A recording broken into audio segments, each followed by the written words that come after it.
कल्पना कीजिए रविवार की सुबह है, आप स्वेट पैंट में हैं, शायद पैनकेक बना रही हैं अपनी भतीजियों के लिए, और तभी फोन बजता है। दूसरी तरफ है देश के राष्ट्रपति और उनकी आवाज में एक फैसला है। मैंने तय कर लिया है, मैं चुनाव से हट रहा हूँ। सोचिए जरा, दुनिया एकदम से बदल जाती है और आप तैयार नहीं है। बिल्कुल, और ये कोई काल्पनिक स्थिति नहीं है। ये असल में कमला हैरिस की किताब 107 डेज का शुरुआती बिंदु है। वो पल जिसने अमेरिकी राजनीति को आप कह सकते हैं पूरी तरह से हिला कर रख दिया। हाँ बिल्कुल।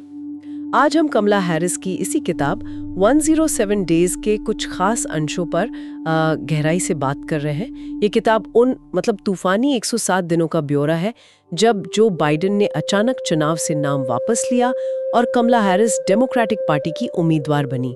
व्यक्तिगत रिश्तों की उलझनें और इतिहास को बनते हुए देखने का अनुभव मिलता है, सब कुछ लेखिका के अपने नजरिए से। तो आज हमारा मकसद यही है कि इन 107 दिनों की कहानी के सबसे अहम पहलुओं को समझें। वो फैसले लेने वाले पल, वो रणनीतिक चालें और वो भावनात्मक उतार चढ़ाव जो इस किताब में दर्ज है। हम सिर्फ ये नहीं देखेंगे कि क्या हुआ, बल्कि ये समझने की कोशिश करेंगे कि उस वक्त क्यों और कैसे हुआ, जैसा लेखिका ने बताया है।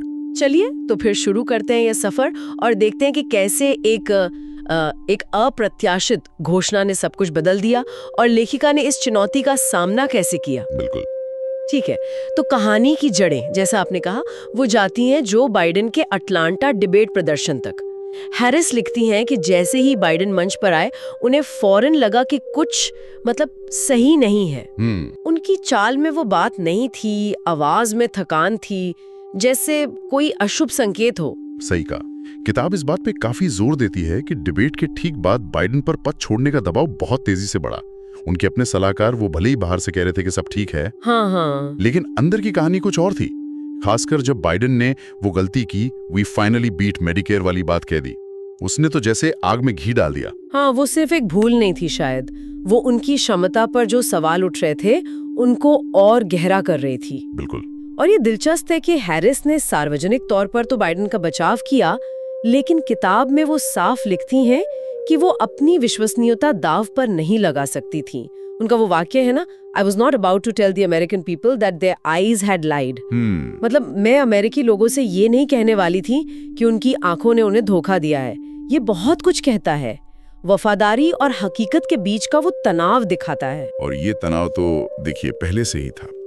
किताब याद दिलाती है कि स्पेशल काउंसिल रॉबर्ट हर की रिपोर्ट ने पहले ही बाइडेन की उम्र और याददाश्त पर सवाल खड़े कर दिए थे। हाँ, सही कह रहे हैं। तो उस पृष्ठभूमि में अटलांटा डिबेट एक बहुत बड़े झटके जैसा था।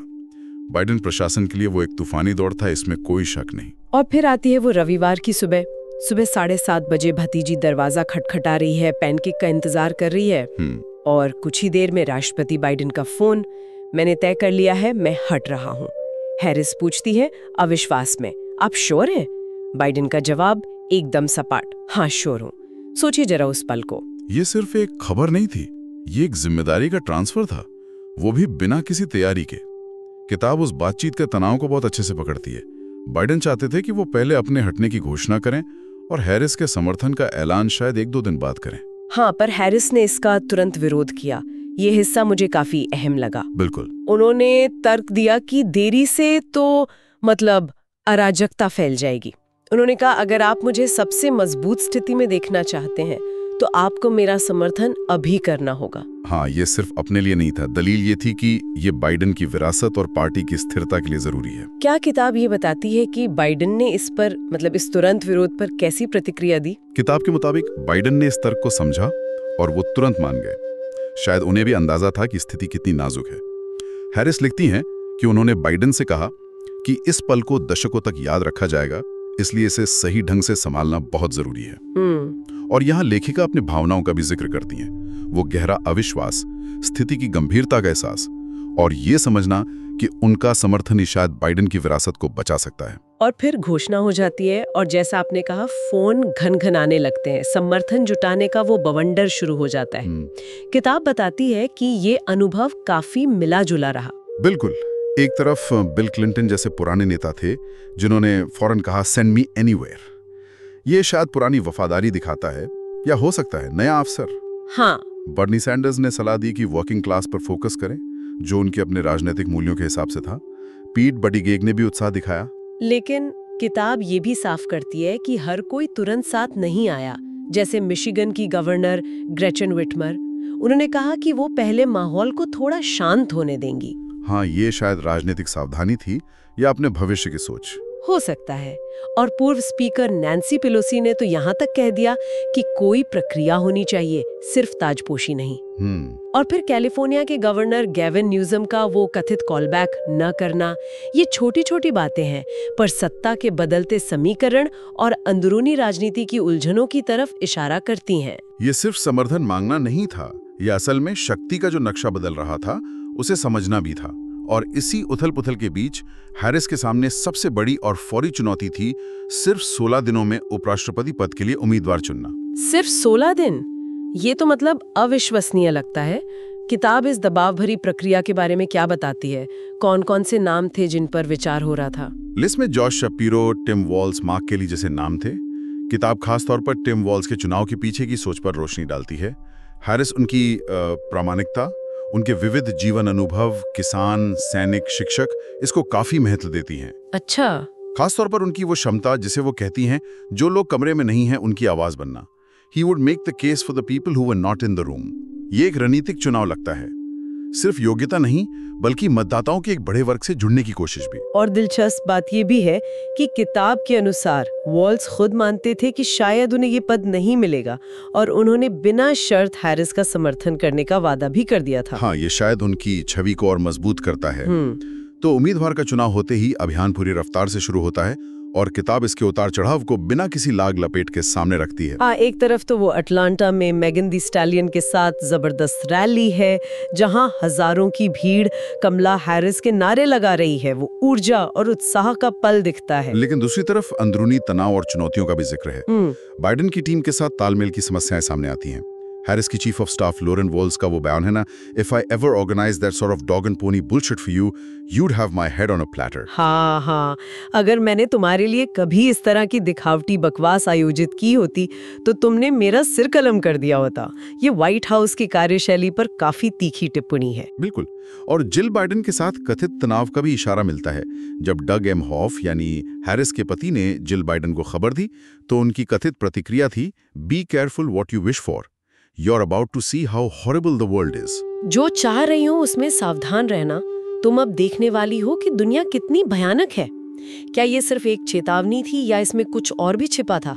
किताब इसे खुला छोड़ देती है, पर ये भावना तो व्यक्त करती है कि शायद व्हाइट हाउस उन्हें पूरी तरह अपना नहीं मान रहा था या कम आंक रहा था। हाँ, और भूमिकाओं की गलत व्याख्या का मुद्दा भी अहम है। जैसे आप्रवासन यानी बॉर्डर के मुद्दे पर उन्हें बॉर्डर जार का लेबल दे दिया गया, जबकि किताब कहती है कि उनका काम तो समस्या के मूल कारणों मतलब रूट कॉजेज पर केंद्रित था। बिल्कुल। और लेखिका बताती हैं कि व्हाइट हाउस की कम्युनिकेशन टीम ने इस गलत धारणा को दूर करने में कोई खास मदद नहीं की। ये दिखाता है कि राजनीतिक नैरेटिव को कंट्रोल करना कितना मुश्किल हो सकता है, खासकर जब आप खुद सत्ता में हो। और गाजा पर दिए एक भाषण के बाद व्हाइट हाउस की कथित नाराजगी का जिक्र और उसके पीछे बताई गई सोच, if she is shining he is deemed. अगर वो चमकेंगी तो राष्ट्रपति की रोशनी फीकी पड़ जाएगी। ये सत्ता के गलियारों की असुरक्षाओं को दिखाता है। ये वाकई सोचने वाली बात है। बिल्कुल। इन संस्थागत चुनौतियों के साथ साथ व्यक्तिगत हमलों का सामना करना भी इस सफर का एक बड़ा हिस्सा था। किताब इसका बहुत मार्मिक विवरण देती है। हाँ, जैसे डोनाल्ड ट्रंप का उनकी नस्लीय पहचान पर सवाल उठाना। मुझे कुछ साल पहले तक पता नहीं था कि वो अश्वेत हैं, जब वो अचानक अश्वेत हो गई। ये कितना बेतुका और अपमानजनक है। बहुत ज्यादा। और फिर लॉरा लूमेर जैसी दक्षिणपंथी शख्सियत का डग एमहॉफ के पिछले रिश्ते पर कीचड़ उछालना। हैरिस अपनी पहली प्रतिक्रिया बताती हैं, are you fucking kidding me? लेकिन फिर वो अपनी माँ की सलाह याद करती हैं। Kamala, don't ever let anyone tell you who you are, you tell them who you are. मतलब किसी और को ये मत बताने दो कि तुम कौन हो, तुम खुद बताओ कि तुम कौन हो।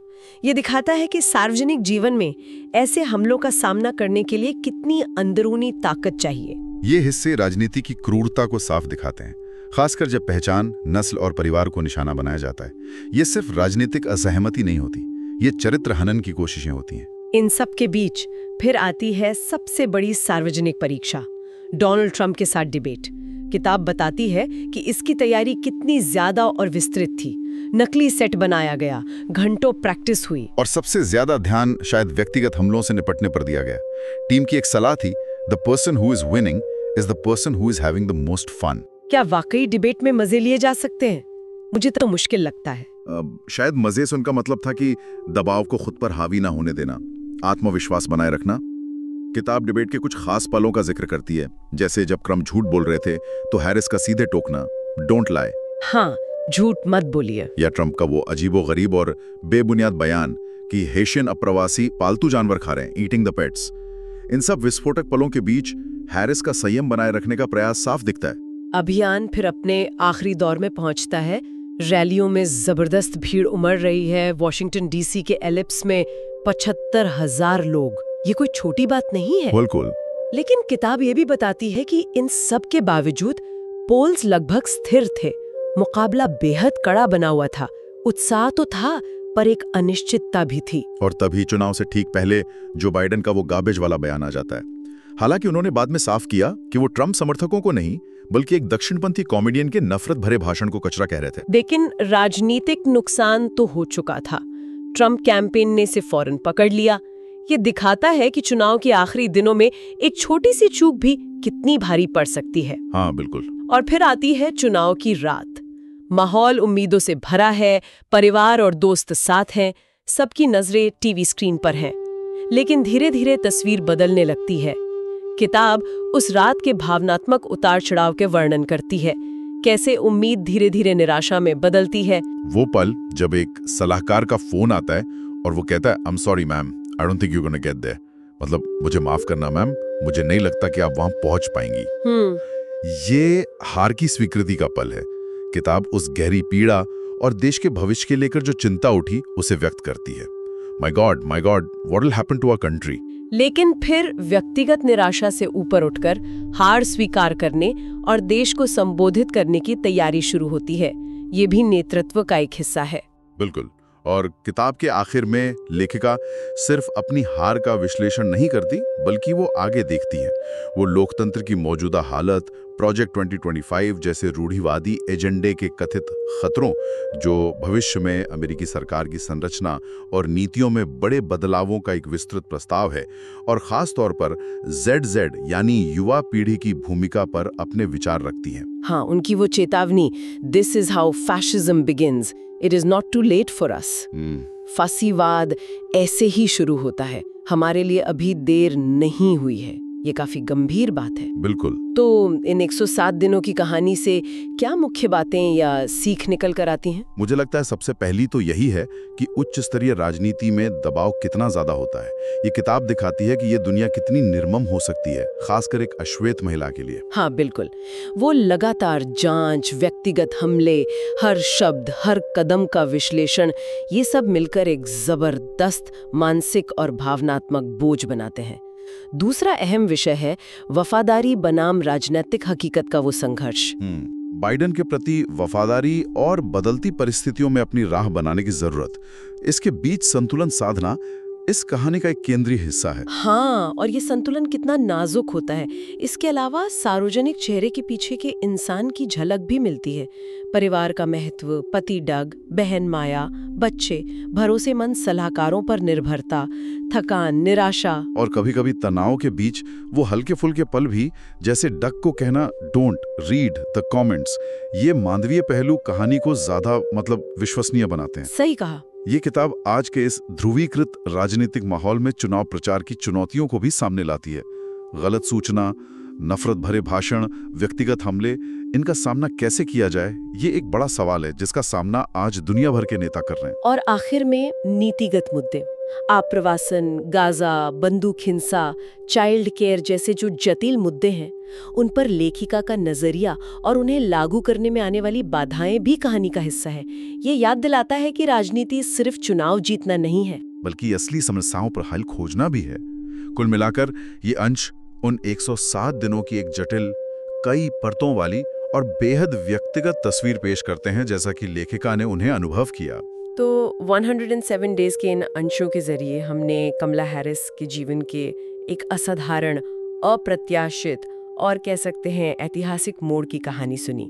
एक ऐसी कहानी जो अचानक मिली उम्मीदवारी से शुरू होकर चुनाव की रात की निराशा पर खत्म होती है। हाँ, हमने देखा कि कैसे व्यक्तिगत अनुभव, राजनीतिक गुणाभाग, अंदरूनी संघर्ष और बाहरी दबाव, ये सब एक साथ मिलकर उस कहानी को बुनते हैं जो लेखिका ने अपनी किताब में पेश की है। ये सिर्फ राजनीति का विश्लेषण नहीं है, बल्कि मानवीय भावनाओं और दबावों का भी एक दस्तावेज है। बिल्कुल, और ये हमें सोचने पर मजबूर करता है। जब इतिहास के पन्ने पलट रहे होते हैं तो पर्दे के पीछे असल में क्या चल रहा होता है, कैसे वो छोटे छोटे फैसले, व्यक्तिगत रिश्ते और अंदरूनी खींचतान बड़े राजनीतिक नतीजों को शक्ल देते हैं। और जैसा आपने कहा, लेखिका किताब का अंत जेन ज़ेड और लोकतंत्र के भविष्य पर एक नज़र के साथ करती है।